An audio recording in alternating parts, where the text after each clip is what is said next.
Hello again, I'm Patrick Hurd from Community Business Australia and welcome to our weekly blog. Today I'm joined by another special guest, John Rodgers. Hello John. And John was the past or immediate past president of the Millmerran Centenary Retirement Village in a little town called Millmerran, and John will tell us more about that in a moment. But the reason I've asked John to join us is John and his colleagues led this aged care provider through a significant process through 2018, 2019, and I thought it'd be great for him to share that experience with us, which is a really good news story in the end, but it was quite a challenging time for the organisation. So let's kick it off. So John, firstly tell us, where is Millmerran? Thank you, Patrick. Millmerran, small, I would say small to medium-sized rural community with a district population of approximately 3,500 on the Darling Downs in southeast Queensland. We're approximately 80 kilometres southwest of Toowoomba and a comfortable 2.5 drive from Brisbane. Okay. It's primarily an agricultural community with a mix of family farms and larger intensive animal industries like pigs, poultry, beef, cattle. We have a coal mine and a power station, which provides around 200 full-time jobs. So it's a fairly typical rural, regional type country town that you'd find throughout Australia. So John, what we're interested in, of course, is the organisation that you were the president of, which is Millmerran Centenary Retirement Village. So tell us a bit about that organisation, a little bit of its history and what services it delivered. The Millmerran Centenary Retirement Village Incorporated was established in the early 1980s. 1980 was the centenary year of Millmerran, the township, and an organising committee was formed for that sort of thing. And as a lasting legacy to the centenary, a community stalwart, local community stalwart, and some others suggested that we build a retirement village so that our aged care population didn't have to relocate, to other centres and otherwise who were previously relying on a mix of home care with family, hospitalisation, that sort of thing. Sure. So the local community got together on an initiative and raised the money, went through all the hoops to get the place built. So over the last 35 years, it's been run by a board of management, successive boards of management of volunteers just made up from people within the community. Mm-hmm, mm-hmm. So John, obviously we're interested in what were the big strategic challenges that were facing yourself and your colleagues in Millmerran around sort of the end of 2018 into 2019? Well, for 30 odd years, the association rolled along quite well. We grew, we expanded, we built 11 independent living units, we built 2 dementia-specific units, and various other modernisations along the way. So for a long period of time, the association just seemed to roll along in an era where there was far less regulation, far less demand.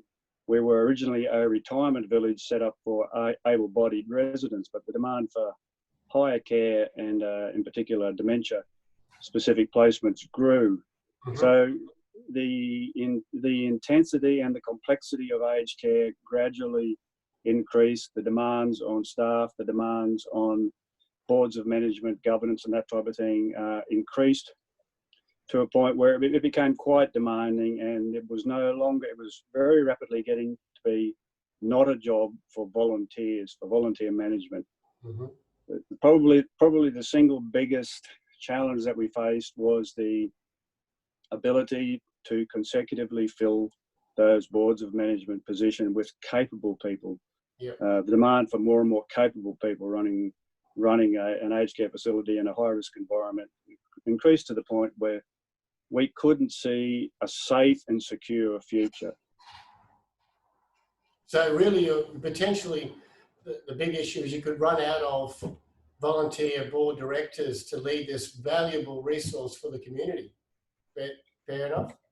Effectively, the complexity and the number and the complexity of the challenges and the ability of those successive boards of management for a start to be found in the first place, and then for them to negotiate those challenges, which obviously everyone's is quite aware of challenges facing all aged care facilities, the industry in general, becoming very, very much more complex. So how did the board then come to a decision, really, I suppose probably a monumental decision at the time, to seek out a strategic partner to continue on the good work of 35 years in this community? Well, I guess it was a mixture of our own initiative. We were banging our heads against the wall, but we'd also been putting out feelers, and we had also received feelers from other organisations, larger corporate, semi-corporate type organisations, wanting to get a piece of what was Yalambee Aged Care was a very, very profitable, very viable aged care facility. Yep. So we already had a little bit of an idea that there was a future there for a transition of some sort, a partner of some sort to, in one way or another, sort of help us with the bind that we were in as far as this long-term future went. Yes. So we knew that we had to do something, but we knew that we weren't equipped ourselves as a board, both time-wise and skill-wise, to go down that path of finding if that was the best option for us for a start. We needed advice from people who are much more in touch with the aged care industry. Yep. We knew there was a consolidation trend going on within the industry. We knew there had been transitions, very successful transitions by other organisations similar to ours. Yes. So our resolve grew to a point of total commitment, and we pushed ahead once we'd made the decision. So just for benefit for our viewers, what were some of the key steps towards that? I mean, that's a pretty big decision. You're looking for a partner that could come in and continue on the operations that you've established for 35 years. But what were the sort of key steps along that path and for the selection of this partner? By its very nature, our association is an incorporated association, community organisation, effectively owned by financial members. The financial members of the association select and elect boards of management to run the Yalambee Aged Care facility. Yep. The biggest challenge was to convince those financial members in the first instance, and then the Millmerran community in general, who support steadfastly the aged care facility. There's a lot of ownership involved in these types of things once you build them yourselves.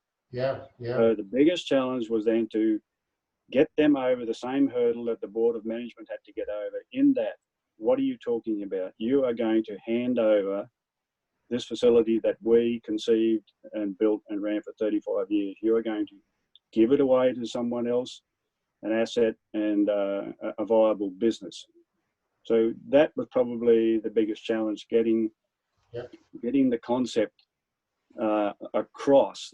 That there are, there was a few factors involved. Obviously, our constitution ruled what we couldn't do, but then there was also that moral and social obligation to the community to get them on board with that what we were doing was best for the safety of our residents and for the long-term future of an aged care facility in our community. Yep. So really, we're talking about, it's not just about the board, is it? There's a whole lot of key stakeholders that you had to consider in making a big decision like this. You mentioned the financial members, you mentioned the residents, their families, the broader community. So this was a pretty substantial process of communicating, really a pretty difficult step for the organisation. Was that a fair summary? Fair summary, and of course, on top of all that, I mean, that was mostly where our problem was. The board themselves are community members. We had to be convinced ourselves that our hearts were in the right place. We had no other ulterior motives and all that sort of thing. But then, of course, you've got to go down the path of bringing on board all the regulatory agencies, the federal and state, various federal and state government departments, the local health service and all that sort of thing. a transition, of course, involves a change to many things with your Queensland Ambulance Service, your local hospital and all that type of stuff. Many and varied stakeholders involved who all had to be brought in collectively to try and get some unity on our proposal. Sure. And how did the board conclude, like I say, criteria for the partner that you were looking for? Was there particular requirements that you decided on before you actually went and spoke to potential partners? I guess it's an age-old question that how does anyone anywhere ever find the perfect partner? Yes. As with any relationship, that partner should ideally share your values, share your morals, share your vision.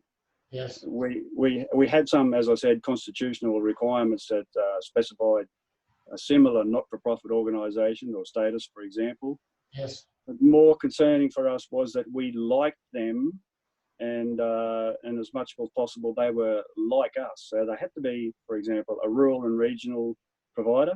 Yes. With a history and understanding of regional Australia, with strong financial viability, proven accreditation record, strong organisational strength, structure, that type of thing. And within the limitations of the Constitution, in that we couldn't just, roll over to some for-profit organisation, for example. Yes. We then had to find a short list of potential strategic partners that fitted that criteria. So that happened, and you got a short list of potential partners that eventually, through that process on that criteria, was whittled down to a preferred partner. Is that correct? That's correct. Obviously, a lot of organisations ruled themselves out in the early stages. We then ended up with a short list of 7. Some of them ruled themselves out during the investigation of those 7, and then I think we got down to 3. But out of the 3, there was probably what I would call a standout strategic partner that to us fitted just about everything that we wanted in a strategic partner, and one that we thought was most likely be accepted by the financial members and by the local community. So, John, then what was the outcome? That there was a process and there's the criteria you went through. What was the outcome for your aged care organisation? The outcome for our organisation, well, it boiled down to going through a community stakeholder engagement process with the assistance, obviously, of Community Business Australia. Yep. A project timetable, a project plan was established.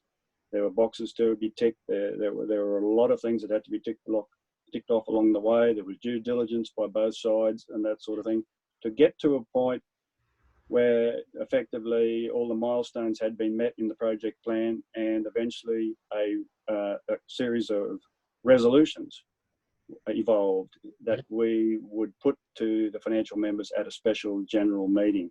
Uh-huh. That special general meeting occurred in December 2019. Uh-huh. With all financial members were invited, requested, based on the information that they'd been provided through the consultation process, to attend the meeting. I remember that meeting very well, John. Yes, it was a very well-attended meeting. I'm sure you would, Patrick, and if I haven't told you before, I should remind you how well you were received, the way you handled yourself within the community has been mentioned to me on many occasions. Oh, thank you, John. I appreciate it. Well, it's a wonderful community. And they appreciated and supported the manner in which the message was conveyed to them, which and as we have discussed, this is a momentous decision, incredibly momentous decision. Yes. to get those resolutions, to get the members at that meeting in the first place, and then to get them in a position where they were ready to cast a vote comfortably with all the knowledge that they thought they needed, the information they thought they needed. We're very proud of what we did collectively to get there. So the result was that the members, the broader community, agreed that you would transfer the operations of the business that was called Ulambi Aged Care over to your preferred strategic partner, which in the end was an organisation called McLean Care. That's correct? That is correct. McLean Care, yes, the regional Inverell-based regional and rural aged care provider. And so, what happens then now? So, is it still operating the business, and what's occurring? The business transition on the back of a 90% favourable vote from those two resolutions. McLean Care took over operations of Yulambia Aged Care on the 3rd of March, and the Millmerran Centenary Retirement Village Incorporated Association then was still currently going through a process of winding up. So that association does not have a purpose anymore, so it was no longer needed. Yes. The members also voted to wind up the association. They had to do that. It was their association. So Millmerran Centenary Retirement Village has wound up. Yulambia Aged Care continues to operate. McLean Care, unfortunately, inherited a new asset right in the face of the most awful time for anyone to take over something like an aged care facility with the implications of COVID. But from what I'm hearing in the community and what I know about what's going on down there, the transition has been very successful. The staff, McLean Care took over all our staff. The agreement that we hammered out with them, I think, was much appreciated by every stakeholder in the community. Great. So really, the important community asset that is Yulambia Aged Care continues on, but really under the stewardship of another provider. But that resource remains. So it sounds like it was an excellent outcome for all concerned. Well, we were always concerned about the long-term future of an aged care facility in our town, no matter who was running it. The community itself demonstrated by over a period of years that it was just going to be harder and harder to maintain stability, safety, security, and all that sort of thing going forward in an environment that was becoming increasingly more high risk. So it was a matter of taking control of the situation, where the worst case scenario that we feared was that control of our destiny would be taken out of our hands. If the current board was exhausted, we couldn't go on. We couldn't get another board out of the community. We were afraid. We were very concerned that some department or an administrator of some description would come in. So we elected to take control of our transition. All right, John. Finally, there are obviously lots of small communities right around Australia, in some very similar circumstances to you. So what advice would you give those that are contemplating their future? I think as I just mentioned, I believe it's a matter of reading the trends, looking at the trends. You can see, and particularly following the fallout from the Aged Care Royal Commission is only going to make things worse and more onerous on communities like ours, where you have a bunch of good-hearted volunteers trying to run a multi-million-dollar business in a high-risk environment.